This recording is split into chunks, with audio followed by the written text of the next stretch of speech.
इनकलाब जिंदाबाद जिंदाबाद जिंदाबाद, कौम एकता जिंदाबाद जिंदाबाद। शेखपुरा में सीपीआईएम और सीपीआई के द्वारा जुलूस निकाला गया। दरअसल यह जुलूस संसद में बाबा साहब भीमराव अंबेडकर के प्रति दिए गए बयान के विरोध में निकाला गया था। यह विरोध मार्च सीपीआई कार्यालय कार्यानंद शर्मा भवन रोड से निकलकर दल्लू चौक होते हुए समाहरणालय तक पहुंचा। इस दौरान सीपीआई और माले नेताओं ने भाजपा और अमित शाह के विरोध में जमकर नारेबाजी की। यह विरोध मार्च माले नेता विजय कुमार विजय के नेतृत्व में निकाला गया था और इसकी अध्यक्षता सीपीआई के जिला मंत्री प्रभात कुमार पांडे ने की। इस दौरान समाहरणालय के समक्ष मीडिया से बात करते हुए माले नेता विजय कुमार विजय ने कहा कि अमित शाह द्वारा बाबा साहब के प्रति दिया बयान बेहद ही शर्मनाक है। इसके लिए अमित शाह को गृह मंत्रालय से बर्खास्तगी का मांग किया है। माले नेता ने कहा है कि खेत मजदूर संगठन इसका पुरजोर विरोध करता है। अगर गृह मंत्री अमित शाह माफी नहीं मांगते हैं तो आंदोलन को और भी तेज धार दिया जाएगा। आगे माले नेता विजय कुमार विजय ने क्या कहा है, पहले आप वो सुनिए।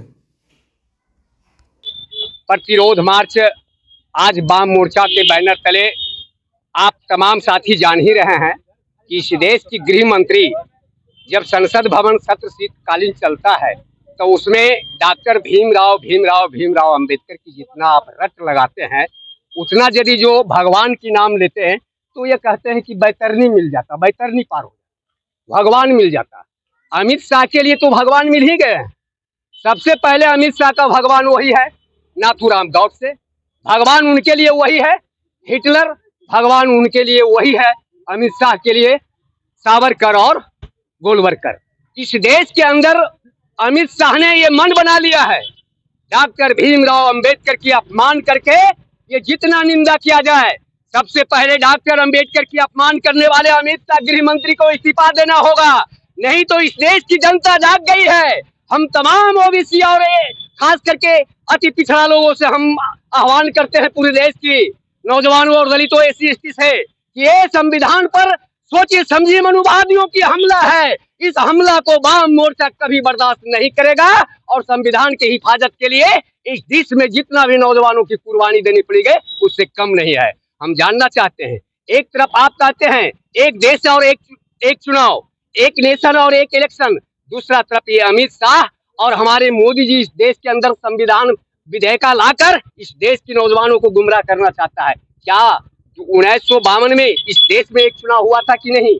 हम चाहते हैं कि एक देश एक चुनाव, हम भी चाहते हैं इस देश की वाम मोर्चा, इस देश की प्रगतिशील नौजवान, छात्र नौजवान, ओबीसी एससी कि एक देश और एक शिक्षा, एक समान शिक्षा प्रणाली कानून को आज तक ये अमित शाह और अमित शाह के साथ रहने वाले हमारे बिहार के डबल इंजन की सरकार नीतीश कुमार इस पर चुप्पी साध लिया, इनका मुंह में दही जम गया है। इसलिए संविधान की रक्षा करना जरूरी है और इस देश की एक शिक्षा और एक नीति लाने की जरूरी है। इस देश में राष्ट्रपति भी एक छठे पर उसका बेटा भी पढ़ेगा और एक भिखारी का बेटा पढ़ेगा और एक डीएम और एक कर्मचारियों का बेटा पढ़ेगा। एक शिक्षा एक नीति क्यों नहीं?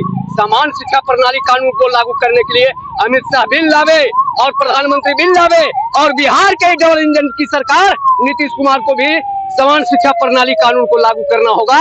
और संविधान के सवाल पर जो अमित शाह टिप्पणी किया है ये दुर्भाग्यपूर्ण टिप्पणी है। अमित शाह जाल तक इस्तीफा नहीं देगा, ताल तक वाम मोर्चा का आंदोलन जारी रहेगा।